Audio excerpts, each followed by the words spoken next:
L'attaquant serbe a été questionné à son retour à Madrid sur les récentes déclarations de son ancien coéquipier Mayoral.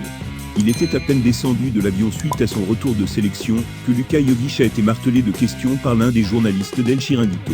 Tout tournait évidemment autour des récentes déclarations de Mayoral, qui avant de s'excuser par sa maladresse, avait affirmé que Zidane voulait se débarrasser de Jovic cet été. Le Serbe n'a pas tenu à trop réagir malgré l'insistance du journaliste, mais a tout de même lâché quelques mots. Qu'avez-vous à dire sur les déclarations de Mayoral ? Martèle le journaliste, aucun commentaire. C'est une question qu'il faut poser au club, pas à moi, finit par lâcher Jovic. Êtes-vous heureux d'être au Real Madrid ? Oui, répond alors le Serbe. Le Brésilien Vinicius Junior a publié ce jeudi sur son profil Instagram, le deuxième chapitre de sa série documentaire Vini for Real. Vacances. La pré-saison est une période très importante. J'ai besoin de m'entraîner le plus possible pour mieux jouer. Problème d'alimentation, manger est un peu difficile pour moi. Je n'aime pas tout, mais je m'améliore beaucoup là-dessus de jour en jour. Entraînement à domicile. Je m'entraîne 2 heures au club, et à la maison, je m'entraîne 5 ou 6 heures par jour, selon si je vais au gymnase ou pas. Travail supplémentaire. Je n'aime pas beaucoup la salle de sport, mais je le fais. J'y vais quand c'est nécessaire. L'entraîneur de Manchester United n'a pas mis beaucoup de temps à réagir aux récentes déclarations de Paul Pogba. Le nouvel appel du pied de Paul Pogba au Real Madrid n'est pas resté sans réponse du côté de Manchester United. Ce vendredi en conférence de presse, Ole Gunnar Solskjaer a fermé la porte au Français qui a déclaré cette semaine que le Real Madrid était un rêve pour tout le monde, donc pour lui aussi. Paul est notre joueur, et il sera ici 2 autres années. Je suis certain que Paul ne pense qu'à donner le meilleur pour nous et nous voulons voir le meilleur de Paul. Je suis sûr qu'on tirera le meilleur de lui sur les 2 prochaines années, a annoncé l'entraîneur des Démons Rouges. D'après Marca, l'assurance de Solskjaer s'explique par le fait qu'une prolongation automatique, jusqu'en 2022, en cas de non-transfert est inclus dans son contrat. Ce qui rend impossible pour le Français, un départ libre l'été prochain. En clair, le Real n'a pas d'autre choix que de négocier s'il veut attirer Paul Pogba, ce qui ne semble plus du tout être au goût du jour de toute façon. L'entraîneur Zinedine Zidane a comparu en conférence de presse ce vendredi, à la veille du match de Liga entre le Real Madrid et Cadiz. Le match contre Cadiz après la trêve. On sait que ce sont des entraînements sans 12 ou 14 joueurs, mais ils ont tous été bons. Demain, nous avons un match, et maintenant un bloc de 7 matchs. Le cas de Griezmann comme référence. Je suis désolé, mais moi les choses de l'extérieur, je ne vais pas vous répondre. La chose la plus importante pour moi est le match de demain. Les déclarations de Mayoral, si elles l'ont dérangé. Non, je parle à tous mes joueurs, et ce sont des choses privées. Je ne vais pas vous dire ce que je leur dis, mais ce qui compte c'est que j'essaie d'être sincère avec eux. L'information qui dit que Messi aurait pu signer au Real en 2013. Je ne sais rien là-dessus tout d'abord, et je ne vais pas parler d'un joueur qui n'est pas le nôtre. Nous savons le joueur qu'est Messi, mais ce n'est pas mon joueur, et je n'en sais rien. Chaque match est un examen pour lui, si ça le gêne. Vous êtes là, pour parler du Real Madrid. Je connais la situation, et ce qu'il faut pour être entraîneur madrilène. Je sais où je suis ici depuis presque 20 ans, et la meilleure chose qui me soit arrivée est d'être venu dans ce club. À chaque match je serai jugé, et je le sais. L'évolution de Rodrigo, ce joueur peut jouer à plusieurs postes. C'est un très bon joueur, pour le présent, et pour le futur, et sa position préférée est de jouer à droite, mais il peut le faire, en tant que milieu de terrain ou à gauche. Il sait qu'il est un joueur important pour l'équipe.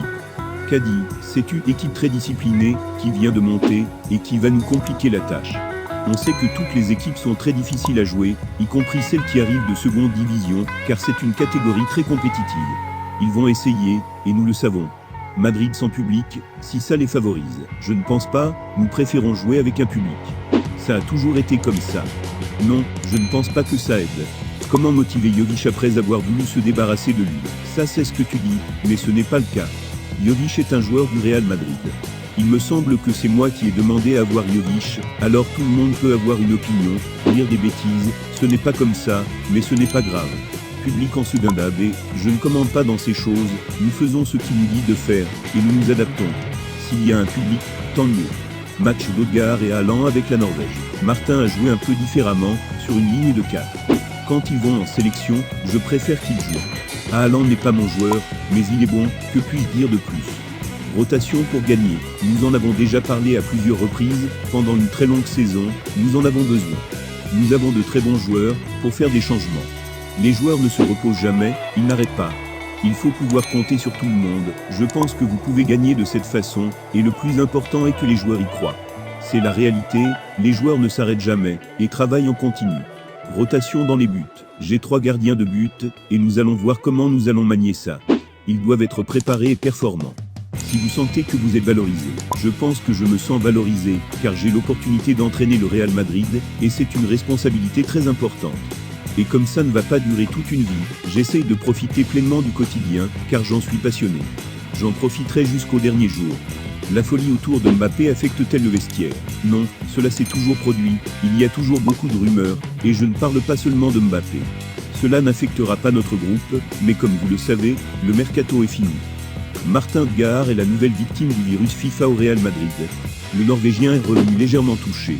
Son absence de la liste de Zinedine Zidane, dévoilée un peu plus tôt dans la journée, avait éveillé les soupçons, et ceux-ci sont confirmés.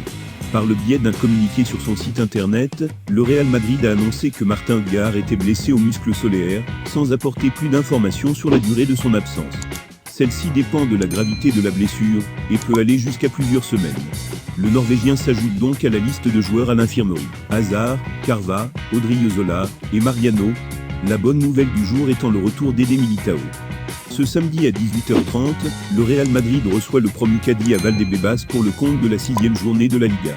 La trêve internationale terminée, le Real Madrid va s'attaquer à un calendrier très chargé ces prochaines semaines.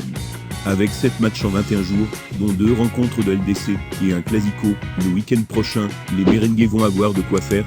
Zidane pourrait donc envisager de faire tourner son effectif ce samedi face au petit club de Cadiz, ce qui devrait profiter à des joueurs comme Acho, Vazquez, Isco ou Vinicius, eux qui n'ont pas participé à la dernière trêve internationale.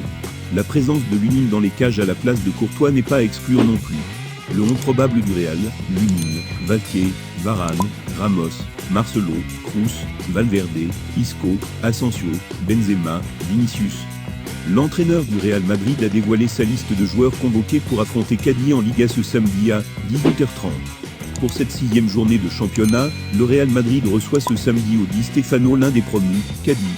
L'entraîneur Zinedine Zidane a fait appel à 20 joueurs de son effectif pour disputer cette rencontre. Joueurs convoqués: gardien, Courtois, Lunin, Lucas Canizar. Défenseurs: Militao, Ramos, Varane, Nacho, Marcelo, Mendy. Milieu: Kroos, Modric, Casemiro, Valverde, Isco. Attaquant: Benzema, Asensio, Lucas Vazquez, Jovic, Vinicius, Rodrigo. Joueurs écartés pour blessure: Hazard, Carva, Odriozola, Ødegaard, Mariano. Le Real Madrid a poursuivi, ces dernières années, le recrutement de jeunes joueurs loin des gros contrats, les Brésiliens étant notamment Vinicius Junior, Rodrigo et bien d'autres. Dans ce contexte, la presse américaine a rapporté vendredi que le Real Madrid souhaitait obtenir les services de l'Américain Giovanni Reyna, milieu de terrain du Borussia Dortmund. Reyna, 17 ans, est considéré comme l'espoir du football américain, avec son collègue Sergio Auguste, l'arrière droit de Barcelone. Reyna a participé aux 5 matchs officiels de Dortmund cette saison, à commencer par 2 d'entre eux. Selon le réseau américain ESPN, Reyna est devenu le centre d'attention du Real Madrid, et les responsables de Madrid continueront de surveiller le joueur avec Dortmund, et avec l'équipe nationale américaine également au cours de la saison, avant de prendre toute décision finale d'inclure, ou non le joueur au cours de l'été de l'année prochaine. Les relations du Real Madrid avec Dortmund sont considérées comme très bonnes, surtout après le prêt du Brésilien réuni au club allemand pendant 2 saisons jusqu'à l'été 2022. Le Real Madrid a également prêté le joueur marocain Achraf Hakimi à Dortmund, qui a joué en Allemagne, avant de rejoindre l'Inter Milan cet été.